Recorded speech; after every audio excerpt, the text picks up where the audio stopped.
Okay friends, in continuation with the previous video, अब हम जो है फोर ब्रेन के बारे में पढ़ना शुरू करेंगे, जो कि इनफैक्ट सबसे इम्पॉर्टेंट पार्ट है। और आगे भी जो है आप जाओगे आगे पढ़ोगे तो भी ये सबसे कॉम्प्लिकेटेड पार्ट रहता है, जिसके बारे में बहुत सारे एरियाज हैं। छोटे से जगह में इतने सारे एरियाज हैं और सब एरियाज के अलग अलग फंक्शंस हैं, इंटरमिक्स्ड फंक्शंस हैं। कोई एरिया किसी और एरिया को कंट्रोल करता है, तो मतलब बहुत ही वास्ट है ये और बहुत ही ज्यादा कॉम्प्लेक्स है। उतने ही सिंप्लीफाइड वे में इसको हम पढ़ने वाले, ठीक है। जरूरत ही नहीं है बहुत ज्यादा जाने की, बस उस चीज के बारे में जानना है जो हमें एग्जाम में पूछते हैं। बाकी सारी चीजें हमारे कंसर्न की नहीं है। So first of all, fore brain मैंने बताया था, उसमें कुछ पार्ट थे। सेरिब्रम था और थैलेमस था, ठीक है। सेरिब्रम जो है अपना ये वाला है, जो ये मैंने बनाया है, दिस इज आर सेरिब्रम, और उसके आसपास ही थैलेमस है। अगर आपको याद हो तो मैंने ये वाला डायग्राम आपको दिखाया था, इफ यू रिमेंबर। आओ अब देखते हैं इसको, अब थोड़ा सा फिर से रिवाइज कर लेते हैं ताकि समझ में आ जाए। ये वाला है अपना दिस पार्ट, ये जो यहां से जा रहा है ये पूरा सेरिब्रम है ना। और ये जो उधर का दीवार है दिस इज थैलेमस, और थैलेमस के नीचे हाइपोथैलेमस। थैलेमस से रिलेटेड बहुत सारे नाम होते हैं, हाइपोथैलेमस हो सकता है, एपिथैलेमस हो सकता है, थैलेमस हो सकता है, सब थैलेमस हो सकता है। तो थैलेमस के आसपास के एरिया जो ऊपर है वो एपिथैलेमस है, जो नीचे हाइपोथैलेमस है, जो बगल में है वो सब थैलेमस है, और एक थैलेमस भी है, ठीक है। तो हम इस पार्ट के बारे में पढ़ने वाले हैं, ये वाला, ठीक है। और ये बहुत इंपॉर्टेंट, देख के लग रहा है कि ये पार्ट बहुत इंपॉर्टेंट होने वाला है ना। तो हम जो है इसके बारे में आइडिया लेंगे। तो मैंने बता दिया सेरिब्रम, थैलेमस एंड उससे रिलेटेड पार्ट्स। अब देखो, दो सेरिब्रल हेमिस्फेयर्स मैंने बताया था कि यहां से ये डिवाइडेड है, सॉरी यहां से ये डिवाइडेड है, एक स्फेयर इधर है, एक स्फेयर इधर है। अब दोनों स्फेयर्स को कनेक्ट करने के लिए एक ट्रैक्ट होता है। ट्रैक्ट क्या होता है? ट्रैक्ट इज बेसिकली जो नर्व के जो एक्सॉन्स होते हैं उसके बंडल्स एक साइड से दूसरे साइड कम्युनिकेट करते हैं ना। हमारा राइट हैंड हमारे लेफ्ट साइड में कंट्रोल्ड होता है, हमारा राइट आई जो होता है हमारे लेफ्ट साइड में कंट्रोल होता है, तो इस तरीके का होता है। तो ये ट्रैक्ट्स जो होते हैं ये दोनों सेरिब्रल हेमिस्फेयर्स को कनेक्ट करने के लिए होते हैं, और इसी का नाम होता है कॉर्पस कैलोसम ट्रैक्ट, ठीक है। इट इज अ ट्रैक्ट, तो it is basically a bundle of neurons connecting one hemisphere to the another, ठीक है। दो वर्ड्स अपने क्लियर हुए, ट्रैक्ट क्या है, कॉर्पस कैलोसम क्या है। आगे बढ़ते हैं। अब देखो, ब्रेन के कह रहे हैं सेरिब्रल कॉर्टेक्स, है ना। सेरिब्रल कॉर्टेक्स क्या होता है, मेडुला क्या होता है। तो जनरल जो अंडरस्टैंडिंग हमको रखनी चाहिए, मेडुला अंदर वाले पार्ट को कहते हैं, कॉर्टेक्स बाहर वाले पार्ट को कहते हैं। फिर कहते हैं कि ग्रे मैटर व्हाइट मैटर होता है। ये क्या चीज है, तो इसको भी समझते हैं और इसके बेसिक कॉन्सेप्ट को समझेंगे कि कोई ग्रे मैटर ग्रे क्यों होता है, व्हाइट मैटर व्हाइट क्यों होता है। सिंपल से डायग्राम, ये अपना फिर से सेरिब्रम है, फाइन। अब देखो, ये मैंने बनाया है एक डेंड्राइट, और बेसिकली एक न्यूरॉन बनाया है, जिसका की जो सेल बॉडी है वो बाहर वाले पोर्शन कॉर्टेक्स जो है उसमें सेल बॉडी प्रेजेंट होता है उस न्यूरॉन का। अब सेल बॉडी में अगर आपको याद हो निसेल ग्रैन्यूल्स थे, है ना, और बहुत सारी चीजें थी जिसके कारण वो ग्रे कलर का अपीयर होता है। सेल बॉडी है वो और कॉर्टेक्स में है वो, इसीलिए वो ग्रे है, ठीक है। मतलब कि उसकी जो सेल है वो डेंड्राइट वाला पार्ट, ऐसे बस अपने को ऐसा याद रखना है ना, कि ये वाला पार्ट बाहर की तरफ है, बाहर इज कॉर्टेक्स, एंड बाहर का पार्ट जो है, क्योंकि यहां पे बहुत सारे निसेल ग्रैन्यूल्स हैं और बहुत सारी चीजें हैं जिसके कारण कि ये ग्रे अपीयर करता है, and this is in the cortex. वही मेडुला में क्या है, तो मेडुला में क्या है, एक्सॉन्स प्रेजेंट है। इस नर्व जो है इसका सेल बॉडी तो बाहर है और मेडुला में उसके एक्सॉन्स प्रेजेंट है, and these axons as I told you are myelinated by oligodendrocytes. और ये जो माइलिन की कवरिंग होती है ना, इसमें फैट जो होता है उसका अमाउंट बहुत ज्यादा होता है, ठीक है।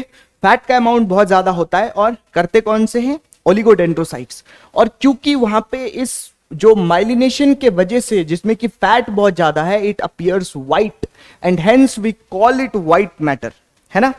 तो ये बेसिक कॉन्सेप्ट के साथ ये दोनों चीज अपने क्लियर हो गए। अब एक और चीज समझते हैं, sulci and gyri, right. Sulci and gyri ये क्या होते हैं? तो जो बेसिकली क्या है कि अपना ब्रेन है, उसमें 10 बिलियन से भी ज्यादा न्यूरॉन्स होते हैं, और 10 बिलियन न्यूरॉन को इतने छोटे से खोपड़े में डाल के पैक करके रखना इज अ ह्यूमंगस टास्क। तो उस चीज को करने के लिए ब्रेन का जो जो मैटर है वो अपने में फोल्डिंग्स बना लेता है, बहुत सारा फोल्ड करके। मतलब मान लो कि अगर एक वायर को स्ट्रेच करके रखोगे तो इतने में 1 मीटर आएगा, बट अब उसे फोल्ड करके बॉल बना दो तो इतने से में भी आप 1 मीटर वायर को रख सकते हो। Similar thing happens with the brain. तो जो फोल्डिंग के समय में जो चीजें ऊपर को गई उसको हम गायरी कहते हैं, और जो चीजें नीचे को गई उसको सल्काई कहते हैं, है ना। कोई चीज ऊपर जाएगा, कोई चीज नीचे जाएगा, ऊपर जो गया गायरी, नीचे जो गया सल्काई, ठीक है। अब क्या होता है, कहीं कहीं बहुत गहरे डिप्रेशंस होते हैं। जब ब्रेन को आप खोलोगे तो वो बहुत गहरे जो डिप्रेशंस होते हैं, very large depressions are called fissures, है ना। तो ये 3 वर्ड अपने क्लियर हो गए। चलो आगे बढ़ते हैं। अब जो है ब्रेन को हमने देख लिया, और इसके कुछ कुछ एरियाज होते हैं। एक बार मैं ऐसे समझाता हूं, फिर पीछे समझेंगे, ठीक है। ब्रेन में ये जो पार्ट है, मतलब सेरिब्रम का पार्ट मैं बता रहा हूं बेसिकली, जो सबसे आगे है, this is called frontal lobe, ठीक है। ये पार्ट अपना फ्रंटल लोब है। उसके बाद देखो टेम्पल, कनपट्टी को हिंदी में कहते हैं, मतलब सॉरी इंग्लिश में कहते हैं टेम्पल, राइट। टेम्पल के आसपास का एरिया, ये area, this is the temporal lobe, okay. अब देखो टेम्पोरल लोब ये हो गया, फ्रंटल लोब ये हो गया, और पीछे का इसको कहते हैं ऑक्सीपुट। ये पीछे का portion, this is called occiput. और ये वाला जो लोब है सेरिब्रम का, ये एरिया जो है, this is called occipital lobe. अब हमने बता दिया फ्रंटल हो गया, टेम्पोरल हो गया, ऑक्सीपिटल हो गया। अब एक जो बचता है that is called parietal lobe, ठीक है। This is parietal, frontal, temporal, occipital, fine. ये हमने जो सेरिब्रम है उसके चारों लोब्स के बारे में जाना। अभी हमने कैसे डिवाइड किया है, तो जो ये एक सेंट्रल सल्कस होता है, सल्कस मैंने बताया था कि जो डिप्रेशन है, ठीक है। तो ये जब आप जब फर्स्ट ईयर में जाओगे और ब्रेन को आप जब फर्स्ट टाइम ऑब्जर्व करोगे तो उसको पकड़ते ही एक गहराई सी चीज नजर आती है। तो this is the central sulcus, और इसके आगे वाला जो पोर्शन है दिस इज फ्रंटल लोब, ठीक है। और ये वाला एरिया जो है दिस इज पैराइटल लोब, ठीक है। और एक होता है कैल्कराइन सल्कस, कैल्कराइन सल्कस के आसपास वाला एरिया जो होता है ऑक्सीपिटल लोब कहते हैं। और एक होता है सिल्वियन फिशर, फिशर भी वही चीज होता है, बहुत गहरा सा एक उसमें बना होता है।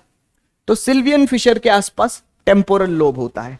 अब थोड़े बेसिक्स को मतलब याद करने के लिए उसको थोड़ा रिलेटेबल बना के याद करते हैं। कैसे रिलेटेबल बना के याद करते हैं कि फ्रंटल लोब, कभी भी जब दिमाग नहीं लग रहा होता है तो अपन ऐसे करते हैं, ठीक है।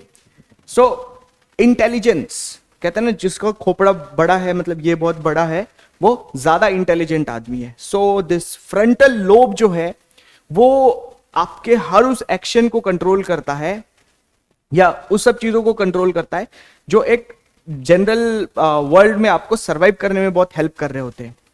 फॉर एग्जाम्पल आपका इंटेलिजेंस, राइट, आपकी इंटेलिजेंस जो है, इसको सीट ऑफ इंटेलिजेंस बोलते हैं फ्रंटल लोब को, ठीक है। आपका विल पावर, कोई चीज करने के लिए जो हमारी इच्छा शक्ति होती है, it is also govern by our frontal lobe. हमारी मेमोरी को, ठीक है, याददाश्त जो है, इसको भी इसका भी जो मतलब कंसोलिडेशन ऑफ मेमोरी का साइट है, मतलब कि जहां पे मेमोरी हमारी शॉर्ट टर्म से लॉन्ग टर्म में कन्वर्ट हो रही है, उसका साइट भी जो है ये फ्रंटल लोब होता है। और मोटर एक्टिविटी, मोटर एक्टिविटी मतलब कि वॉलेंटरी मोटर एक्टिविटीज जो है, जैसे कि मैं अभी हाथ उठाना चाहता हूं, फ्रंटल लोब का काम है।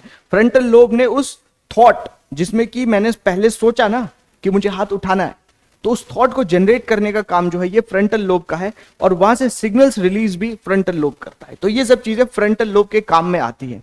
टेम्पोरल लोब, ठीक है, टेम्पोरल लोब जो है सिंपली याद रखना है कि कान के बगल में है, ठीक है, तो it is associated with auditory stimulus, ठीक है, या फिर ऑडिटरी, हाँ ठीक है, ऑडिटरी स्टिमुलस को वो कंट्रोल करेगा, या उस एरिया में ऑडिटरी जो साइट है, मेजर जो सुन के आने वाली चीजें हैं उनका एसोसिएशन होगा और उनका एनालिसिस होगा। टेम्पोरल लोब कान के बगल में है, ऑडिटरी साथ में साथ कर लो नाक का भी, ठीक है। और टेम्पोरल लोब जो होता है, क्योंकि बहुत बार कुछ चीजें सुन लिया और हमने याद कर लिया, it is also associated with memory, but ये वाला जो मेमोरी होगा वो मे भी हो सकता है शॉर्ट टर्म मेमोरी से रिलेटेड हो, है ना। अब देखो हमने बात कर ली ऑक्सीपिटल लोब, ठीक है, ऑक्सीपिटल लोब पीछे होता है, इससे बिल्कुल तीर बनाओ और आगे कर लो, आगे क्या आ रहा है, आंख, ठीक है। ऑक्सीपिटल लोब बिल्कुल ऑपोजिट वाले आंख पीछे के ऑक्सीपिटल लोब में जाते हैं, और ऑक्सीपिटल लोब को जो होता है विजुअल कॉर्टेक्स भी कहते हैं। किसी इंसान के इस एरिया में चोट लग जाए, एक्सीडेंट में कुछ ऐसा हो जाए, तो उसकी आंखें चली जाती हैं, सर के पीछे चोट लगने पे आंख चली जाती है, ठीक है। तो इस तरीके से अपन याद कर सकते हैं। और अपना ये पैराइटल लोब, जो कि सेंसरी और मोटर एरिया यहां पे भी बहुत सारे प्रेजेंट होते हैं, ठीक है। तो हमने फोर ब्रेन के बारे में काफी डेप्थ में बात कर ली। अब जो है उसी का कोई और पार्ट जो है थैलेमस के बारे में पढ़ते हैं, जहां पे कि एपिथैलेमस भी हो सकता है, हाइपोथैलेमस भी हो सकता है। अब अगर उस डायग्राम को आप देखो जो मैंने दिखाया था, हाँ ये वाला डायग्राम, ये देखते हैं, ये देखो, अरे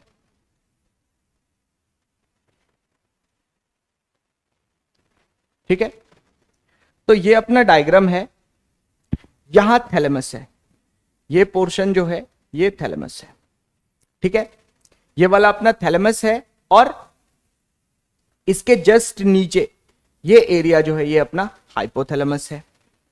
अब इन्हीं के पास इस जगह को देखो, ठीक है, तो ये एरिया जो है यहां पे अपना पिनियल ग्लैंड होता है। पिनियल ग्लैंड एक बहुत इंपॉर्टेंट ग्लैंड है, क्यों, क्योंकि इससे एक हार्मोन निकलता है जिसे कहते हैं हम मेलाटोनिन, ठीक है, मेलाटोनिन। और ये हार्मोन जो होता है ये स्लीप इंड्यूस कराता है, और ये ग्लैंड जो है it is associated with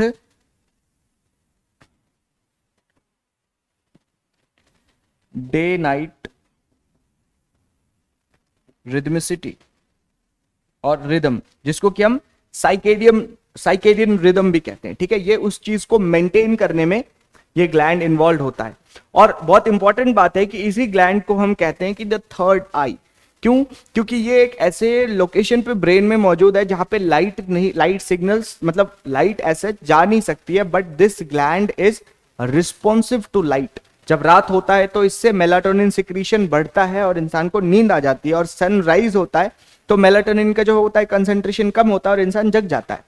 so इसको थर्ड आई भी बोला जाता है। एडल्ट लोगों में ज्यादातर में ये कैल्सिफाइड होती है। तो हम इस सब के बारे में आइडिया अभी ले रहे हैं। चलो अब जो है यहां पे आते हैं, ठीक है। जो मैंने बताया था स्लीप वेक साइकिल को मेंटेन करता है। अब हाइपोथैलेमस, थैलेमस से जो नीचे है हाइपोथैलेमस, बहुत ही सिग्निफिकेंट ग्लैंड है, और मतलब ये ना केवल हमारे बहुत सारी चीजों को कंट्रोल करता है, बट हार्मोनल एक्शन भी इसका बहुत खतरनाक है, ठीक है। तो सबसे पहले थर्मोस्टैट। थर्मोस्टैट क्या होता है? Thermo is thermal, temperature, stat means उसको ना बढ़ने देता ना घटने देता है। तो टेम्परेचर, हमारे बॉडी का जो टेम्परेचर है उसको मेंटेन करके रखता है। मतलब कि हम कह सकते हैं कि बुखार या सर्दी लगना या ऐसी चीजों को जो कंट्रोल करता है वो अपना हाइपोथैलेमस होता है। और थर्मोस्टैट बिगड़ जाए तो उसके वजह से टेम्परेचर फ्लक्चुएशंस हो सकते हैं। हमें गर्मी में हो सकता है बहुत ज्यादा गर्मी लगने लगे, हो सकता है गर्मी में हमें ठंड लगने लगे। उस पूरे परसेप्शन को मेंटेन करने वाला जो है अपना हाइपोथैलेमस है। 37 डिग्री सेंटीग्रेड पे मेंटेन करके रखता है। इंटरनल होम्योस्टेसिस, बाकी जो हमारे शरीर में इंटरनली सारी चीजें किस तरीके से फंक्शन कर रही हैं उसको भी एक मेंटेन करके रखने का काम हाइपोथैलेमस करता है। थर्स्ट सेंटर, आपको प्यास लगती है। हंगर सेंटर, आपको भूख लगती है। सेटाइटी सेंटर, आप खाना खाने के बाद जैसे आपको भूख लगी, आपने बहुत सारा खाया और उसके बाद आप तृप्त हो गए, आपको अच्छा लगने लगा, now you want to sleep, तो वो जो तृप्ति, that state of satiety is maintained by this hypothalamus, right? And above all, it secretes releasing hormone which controls the pituitary gland, right? master gland जो होता है अपना, उसको कंट्रोल करने वाले हॉर्मोन्स जो होते हैं, it is released by hypothalamus. So it is about hypothalamus. Now एक और चीज के बारे में बताया जाता है, लिम्बिक सिस्टम। लिम्बिक सिस्टम का भी मेंशन है। तो first of all remember that limbic system is a part of cerebrum, ठीक है। सेरिब्रम के जस्ट आसपास के ही जो छोटे छोटे पार्ट्स हैं, और उनको जब साइंटिस्ट ने देखा, उनको कोई पार्ट जो है हिप्पोकैम्पस जैसा लगा, कोई पार्ट किसी और चीज के तरीके का लगा, तो उन्होंने उसको नाम रख दिया, और वो एक पर्टिकुलर एरिया में वो सारे जो पार्ट्स मौजूद हैं, और उनका जो है काम, मोस्ट इंपॉर्टेंट फंक्शन जो है हमारे emotions, memories related to olfaction, smell से रिलेटेड मेमोरीज, या ये सारी चीजें जो है इमोशन, रेज, एंगर, इन सबको कंट्रोल करने वाले सेंटर को जो है हम लिम्बिक सिस्टम कहते हैं। तो अपने को पार्ट पता होना चाहिए कि कौन सा पार्ट आता है लिम्बिक सिस्टम में, और उनके एक बेसिक लेवल पे फंक्शंस क्या क्या हैं। बहुत सारे पार्ट है जिनका फंक्शन हमें पता भी नहीं है, ठीक है। तो हाइपोथैलेमस आता है, हिप्पोकैम्पस आता है, एमिगडाला आता है, ठीक है। तो हाइपोथैलेमस के बारे में हमने पता कर लिया। हिप्पोकैम्पस जो होता है एक पैपेज सर्किट होता है, पैपेज सर्किट, ठीक है, जो कि मेमोरी के कंसोलिडेशन में, जब बार बार आप चीजों को पढ़ते हो, मेमोरी जो मेमोरी डेवलप होती है उस चीज के बारे में, उसको कंट्रोल करने वाला एक सर्किट होता है, जिसमें कि जो लोअर एरियाज ऑफ ब्रेन से हायर एरियाज ऑफ ब्रेन में जो इंफॉर्मेशन पहुंचती है, कंसोलिडेशन होता है रिपीटेशन से मेमोरी का, उसका पार्ट होता है ये पैपेज सर्किट, जो कि हिप्पोकैम्पस से शुरू होता है। और एमिगडाला, ठीक है, एमिगडाला जो है एंगर, रेज, इन सब चीजों को कंट्रोल करने वाला होता है, ठीक है। अब चलते हैं मिड ब्रेन। तो हमने उस डायग्राम में देखा था फोर ब्रेन, आगे का सेरिब्रम, थैलेमस, उसके बाद मिड ब्रेन होता है, ठीक है। तो ये अपना मिड ब्रेन है। मिड ब्रेन में क्या याद रखना है, एक वर्ड दिया है कॉर्पोरा क्वाड्रीजेमाइना, आपके बुक में दिया हुआ है कॉर्पोरा क्वाड्रीजेमाइना। कॉर्पोरा मतलब बॉडी होता है ना। क्वाड्रीजेमाइना मतलब कि चार छोटे छोटे गोले वाले, बस ऐसे याद रखो, ठीक है। चार क्वाड्री, चार gemina, gems, okay, these are the 4 gems. तो इसमें जो ऊपर वाले 2 होते हैं उसको सुपीरियर कॉलिक्युलस कहते हैं, और इंफीरियर वाले जो नीचे वाले 2 हैं उनको इंफीरियर कॉलिक्युलस कहते हैं। और ऊपर वाला जो होता है वो हमारे विजन को कंट्रोल करता है, और नीचे वाला जो होता है वो अपने जो सुनने का है, ऑडिटरी स्टिमुलस को कंट्रोल करता है। बात खत्म। एक पार्ट और थोड़ा सा मेंशन करना चाहूंगा, इसी मिड ब्रेन में प्रेजेंट होता है एक जगह जिसे कि हम कहते हैं substantia nigra. Substantia nigra, substance nigra is black. अब वो एरिया जब आप ब्रेन का कट सेक्शन देखोगे, ब्रेन को काट के देखोगे, तब भी वो एरिया हमें काला दिखता है। कुछ इस तरीके से अगर मान लो अपना ये ब्रेन का एरिया हमने कट किया, ठीक है, यहां पे मान लो वो सबस्टेंशिया नाइग्रा है, तो वो ब्लैक दिखता है। अब ये ब्लैक कलर जो होता है, it is because of a neurotransmitter called dopamine, जिसके बारे में मैंने बताया था, जो कि एक अपना न्यूरोट्रांसमीटर है। और इस न्यूरोट्रांसमीटर की कमी अगर होती है तो एक डिजीज डेवलप होती है जिसका नाम है पार्किंसोनिज्म, ठीक है, जिसमें कि जो ट्रेमर्स होते हैं, ब्रेडिकाइनेसिया मतलब मूवमेंट करने में बहुत स्लो हो जाता है, उसको बोलोगे चलो भाई साहब तो वो फिर धीरे धीरे चलेगा, ठीक है, और रिजिडिटी आ जाती है। तो ये 3 वर्ड्स होते हैं पार्किंसोनिज्म से एसोसिएटेड, ट्रेमर, ब्रेडिकाइनेसिया एंड रिजिडिटी, ठीक है। तो हमने मिड ब्रेन के बारे में एक आइडिया ले लिया। अब चलते हैं हाइंड ब्रेन। हाइंड ब्रेन मैंने बताया था 4th वेंट्रिकल है, ठीक है, ये अपना 4th वेंट्रिकल जो है नाली है, उसके पीछे सेरिबेलम है, ठीक है, ऐसे देखते हैं, ये नाली है, ये इंसान है, मेरे जैसा इंसान, मतलब बिल्कुल ऐसा ही देखना। तो ये नाली है, इसके पीछे सेरिबेलम है, ठीक है, इसके आगे ऊपर जो है पॉन्स है, उसके नीचे मेडुला है, ठीक है। तो ये एक ओरिएंटेशन बन गया। वही चीज को मैंने दिखाया है कि ये नाली है अपनी फोर्थ वेंट्रिकल, ये पीछे सेरिबेलम है, ये ऊपर पॉन्स है और ये मेडुला है। तो अब बस अपने को इनके जो फंक्शंस हैं, ये एरिया के लोकेशन को तो हम एक आइडिया में समझ गए, और ये जब फर्दर कंटिन्यू होता है तो ये क्या बन जाता है, स्पाइनल कॉर्ड, है ना। ये फर्दर कंटिन्यू होता है तो ये स्पाइनल कॉर्ड बन जाता है, और ये किससे एग्जिट करता है, ये एग्जिट करता है फोरामेन मैग्नम, ठीक है। यहां तक की बात हो गई। पॉन्स जो है ये हमारा रेस्पिरेटरी सेंटर, एपन्यूस्टिक सेंटर जो होता है पॉन्स में होता है, and it controls the depth of respiration. जो हम सांस डीप ले रहे हैं उसको कंट्रोल करता है पॉन्स। सेरिबेलम की बात करूं तो ये सेरिब्रम के बाद सेकेंड लार्जेस्ट पार्ट होता है ब्रेन का, ठीक है। Involuntary motor activity, involuntary motor activity मतलब वो मोटर एक्टिविटीज जो हमारे कंट्रोल में नहीं है ना। अब ऐसी कौन सी मोटर एक्टिविटीज होती है, बहुत सारी मोटर एक्टिविटीज होती है जो इनवॉलेंटरी मसल्स कर रहे हैं, है ना, जो हमारे गट ट्यूब में मूवमेंट हो रही है, या हम चुपचाप से खड़े हैं, तो इस चीज से रिलेटेड इंफॉर्मेशन जो है सारा वो सेरिबेलम में जाता है, और वो हमारे बैलेंस को मेंटेन करता है, वो हमारे हियरिंग को मेंटेन करता है, ठीक है। तो बेसिकली आप ऐसा समझ सकते हो कि पहले जब डेवलपमेंट इवोल्यूशन हो रहा था तो अपन लोग मछली थे, तो उस टाइम पे बैलेंस बनाने की जरूरत थी, तो पहले छोटा ब्रेन आया, फिर जब जमीन पे आ गए उस टाइम पे बहुत सारी चीजों की मतलब और ज्यादा जरूरत पड़ गया, इंटेलिजेंस ये वो सारी चीजें जरूरत पड़ गई, तो सेरिब्रम डेवलप हो गया। तो इस तरीके से जस्ट याद करने के लिए, कोई चीज को learning for the first time, आपने साइकिलिंग सीखी, पहली बार जो सीखते हैं वो सेरिबेलम से सीखते हैं, ठीक है, इसको भी याद रखना है। और बैलेंस की बात मैंने कर दी, इक्विलिब्रियम, जो इक्विलिब्रियम बेसिकली अपन गिर नहीं रहे ना, इक्विलिब्रियम में स्टेट में खड़े, तो ये जो है इसको मेंटेन और पोस्चर को मेंटेन करने में।